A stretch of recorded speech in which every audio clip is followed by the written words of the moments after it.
कृपाळू उदार माझा ज्ञानेश्वर, तया नमस्कार वारंवार, न पाहे याती कुळाचा विचार, भक्त करुणा कर ज्ञानाबाई.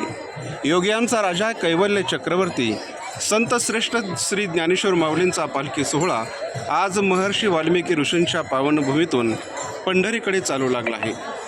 पांडुरंगाच्या भेटीची अपार ओढ मनात घेऊन ज्ञानोबा माऊलीच्या पालखीसोबत लाखो वैष्णव पंढरीच्या दिशेने वाटचाल करत आहेत.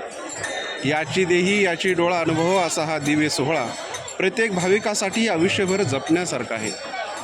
पूर्व पुण्य असे जयाचे पदरी, तोची वार करे पंढरीचा, वैकुंठीचे सोहळे पंढरीशी घ्यावे, चंद्रभाग्य नावे एकादशी. वैष्णवांची सेवा हेच खरं भाग्य आणि हीच खरी ईश्वर सेवा आहे. आपणा सर्व वैष्णवांची सेवा करण्याचं सौभाग्य आम्हा सर्व पुरंदरवासियांना लाभत आहे, याचा मनस्वी आनंद आहे. अवघ्या वैष्णवांची माऊली संत श्रेष्ठ श्री ज्ञानेश्वर माऊलींचा हा दैदिप्यमान पालखी सोहळा महर्षी वाल्मिकी ऋषींच्या वाल्य नगरीतून पुढे जात असताना सर्व वैष्णव भक्तांचा प्रवास सुखाचा, आनंदाचा, सुरक्षित जावो हीच पांडुरंग चरणी विनंती. सर्व माऊली भक्तांना पुढील सुरक्षित प्रवासासाठी खूप खूप शुभेच्छा.